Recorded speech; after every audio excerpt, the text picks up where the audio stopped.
Muy buenas tardes a todos los que nos están viendo y escuchando y bienvenidos a los que son nuevos aquí en este canal llamado Mentes. Eh, bueno, para el día de hoy hablaremos sobre un tema que se llama hermenéutica, pero pues obviamente ya lo saben ustedes, no vengo sola, vengo con mis compañeros y les voy a dar la palabra para que se presenten cada uno de ellos. Hola, aquí Emilia Cabo, una vez aquí de nuevo. Qué gusto verlos aquí también. Hola, Galeana, otra vez aquí con ustedes. Samar Barragán, un gusto. Con ustedes, Diana Miranda, nuevamente. Y Franco Robles. Bueno, vamos a comenzar. Esperemos que les guste.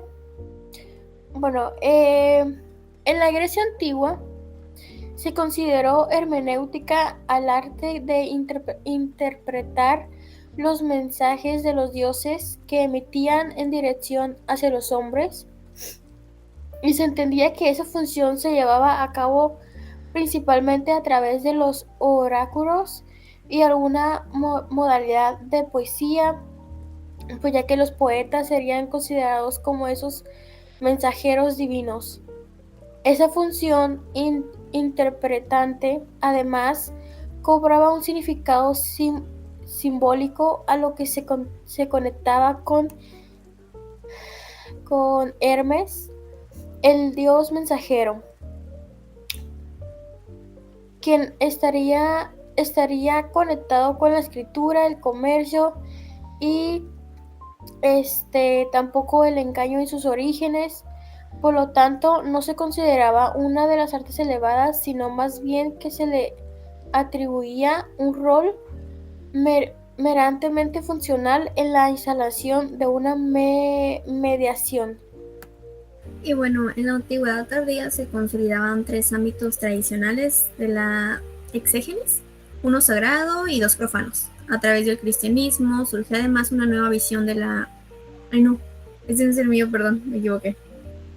Es el 3, es que no digo el nombre, lo voy a volver a leer. Con la expansión cultural tras la conquista de Alejandro Magno, la interpretación adquirió mayor relevancia al encontrarse la diversidad de lenguas y culturas. Además, la lengua de obras clásicas como las de Homero y Hesíodo comenzó a volverse oscura y difícil de entender para los hablantes del koine. Ese generó la necesidad de restaurar y clasificar los textos antiguos, lo que dio origen a la filosofía helenística y al desarrollo del método histórico gramatical en el Museo de la Alejandría de los siglos III y II a.C. más o menos. Asimismo, en la antigüedad tardía se consolían tres ámbitos tradicionales de la exégesis, uno sagrado y dos profanos, uno a través del cristianismo, que surge además una nueva visión de la historia, ya no cíclica como en el pensamiento griego, sino lineal, con un inicio en el Génesis, un punto central en el sacrificio de Cristo y una conclusión en la resurrección. En el contexto de la Reforma Protestante, ocurre una transformación profunda en la forma en la que se interpretan los textos religiosos. Eso sucede cuando se incorpora la filología humanista, que era una forma más rigurosa y detallada de analizar los textos, pero ahora aplicada a la Biblia. Un personaje clave de todo esto fue Martín Lutero, quien propuso principios de la sola escritura en 1520. Básicamente, Lutero decía que la única fuente válida de la verdad cristiana debía ser la Biblia misma, no la Iglesia ni sus líderes. Esto, aunque suene algo simple, cambió por completo la manera en la que los creyentes se relacionaban con el texto sagrado, porque les daba autonomía para interpretarlo directamente. Esto también trajo consigo una defensa del sentido literal de las escrituras, es decir, que lo que decía el texto debía entenderse tal como estaba escrito, y no a través de interpretaciones alegóricas o simbólicas acumuladas durante siglos. Un ejemplo de esto es la obra de Mattia Flacio Lírico, titulada Clave de la Sagrada Escritura, donde se refuerza esa idea. Lo importante es lo que el texto dice literalmente, no las interpretaciones que le fueron agregando después. Y eso no solamente tuvo un impacto religioso, sino también social y político. La gente empezó a leer más, a educarse, a cuestionar lo establecido. En resumen, la hermenéutica se convirtió en una herramienta de liberación del pensamiento. Ya no era solamente una cuestión de eruditos, sino que se transformó en algo que tocaba la vida de las personas comunes. Es Es algo fascinante pensar cómo una herramienta de interpretación como esta pudo generar transformaciones tan profundas, desde la manera de pensar hasta la manera de vivir la propia fe. Las grandes innovaciones de lo que vendría siendo la hermenéutica surgen no cuando una tradición está viva y compartida, sino cuando se percibe su distancia histórica. En este momento se busca reemplazar la transmisión directa por un conocimiento biológico e histórico renovado de los textos del pasado, otorgándoles valor espiritual precisamente por su carácter histórico. Esta toma de distancia permite que el intérprete no solo traduzca el texto, sino que él también lo confronte desde las nuevas preguntas y horizontes del sentido, muchas veces distintos a los orígenes, ¿no? Bueno, en conclusión, la hermenéutica se ha transformado en un ser de arte deslindado, en transmitir mensajes divinos en la antigua Grecia, a una disciplina compleja que integra la filosofía y la teología. En el desarrollo de nuestra interpretación de los textos es un proceso neutral, sino que depende de la interacción entre el contexto histórico, la traducción y la subjetividad del intérprete. Así, la hermenéutica se erige como una de las herramientas esenciales para reconstruir el significado original de los textos, para comprender la evolución del pensamiento y la cultura a lo largo del tiempo, facilitando un diálogo enriquecedor en el pasado y presente. La hermenéutica, pues como nos quiere decir, es la herramienta de la interpretación de los textos. No solamente en algún punto llegó a ser filosófico, religioso.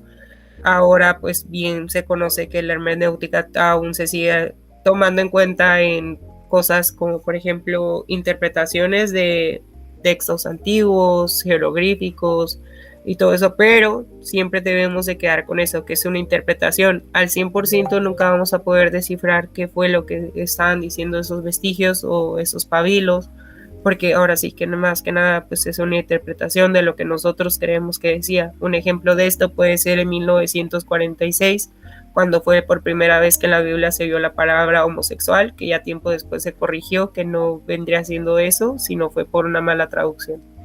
Sin embargo, creo que es importante destacar que la hermenéutica pues también no solo se limita a interpretar textos antiguos, sino que también forma un puente entre el pasado y las inquietudes contemporáneas. O sea, en ese sentido se convierte en una guía valiosa para abordar los dilemas actuales que enfrentamos como sociedad, al permitirnos desempeñar no solo el sentido de la palabra escrita, sino también las concepciones y valores que han moldeado nuestra cultura a lo largo de la historia y que pues evidentemente tienen todavía cierto impacto en la actualidad, o que nos van contando un poco sobre lo que pasó, lo que sucede y pues sobre todo nuestro contexto y nuestro escenario. Bueno, curiosamente es cuando prácticamente a lo que hemos visto, de acuerdo a cómo van evolucionando los textos o va cambiando lo que es la percepción del lector, es cuando más alejados estamos del mismo texto, que más esfuerzo ponemos en entenderlo, ¿no? Como si la nostalgia impulsara la comprensión y lograr comprender, o lograr entenderlo completamente. Esto explica por qué tantas obras del pasado reviven con fuerzas en contextos contemporáneos, no porque digan lo mismo, sino porque ahora los leemos distintos, ¿no? Para entender un poquito de lo que acabamos de decir, es importante conocer distintos contextos de palabras empleadas durante este podcast, que son en la hermenéutica. Por ejemplo, podría ser la subjetividad, que no se entiende como una conciencia aislada, sino como una identidad narrativa. La intersubjetividad, que básicamente se emplea como el sujeto que no comprende sin el otro, es la comprensión del texto, sino quien es el intérprete. Es decir, la intersubjetividad, en lo que sería la hermenéutica, vendría siendo la interpretación del sujeto que le da a la entonación del texto. La persona es la dimensión ética y relacional del sujeto, es decir, este no es racional, este más bien construye el conocimiento. Es decir, el conocimiento es autónomo. Por eso yo decía que al momento de nosotros traducir textos o darle una interpretación, tenemos que estar conscientes que estamos interpretando, no le estamos dando al 100% lo que el autor o lo que el intérprete quisiera decir en ese momento. Por ejemplo, lo hemos estado hablando durante estos episodios, que son corrientes filosóficas, de modelos de estructuras económicas que han servido como base durante años tras años para que nosotros hoy en día los podamos usar, pero no los interpretamos al 100%. Por ejemplo, nunca se va a poder conocer lo que Karl Marx con su modelo quería al 100% decirlo, porque él falleció incluso antes de terminarlo y después otra persona interpretó su texto y muchos difieren mucho de cómo está estructurada la primera parte con la segunda. Entonces ahí podríamos darnos un poquito más del ejemplo de la hermenéutica, de la interpretación. Una de las otras cosas que les digo es lo que muchas personas de la comunidad defienden, de que la mala interpretación del texto en 1946, que vendría siendo la palabra de recriminación en la sexualidad, que vendría siendo la homosexualidad en la Biblia, se conoce que fue por una mala traducción de texto. Entonces son como varias cosas que nosotros hemos puesto. Por ejemplo, está aquí un nazi que también interpretó bastante mal las palabras de lo que vendría siendo los modelos. Ahora sí que nosotros le damos la interpretación y ponemos la información a como a nosotros nos conviene. Entonces también deberíamos de tener muchísimo en cuenta que la hermenéutica no solamente es una herramienta muy neutral, sino también es muy poderosa. Incluso si queremos lo que es implementar la hermenéutica en la modernidad, pues prácticamente ya no busca solamente entender, sino también reconocer prácticamente los límites de nuestra comprensión frente al otro, lo antiguo y lo ajeno, como lo dijo Samar. Hasta cierto punto lo antiguo ya no se lleva a comprender. ¡Che, Jimena, güey! ¡Quédate en la puta malparida, hijo puta! Otra vez. Prácticamente si queremos implementar lo que es la hermenéutica moderna, ya no busca solamente entender, sino también trata de reconocer lo que son los límites de nuestra comprensión frente al otro, que vendría siendo lo antiguo o lo ajeno que ya no logramos percibir de acuerdo a la autoridad. En conclusión, sobre la hermenéutica, nos enseña que entender nunca es un acto totalmente objetivo, sino un proceso interpretativo en el que influye nuestro lenguaje, historia, cultura y experiencias previas.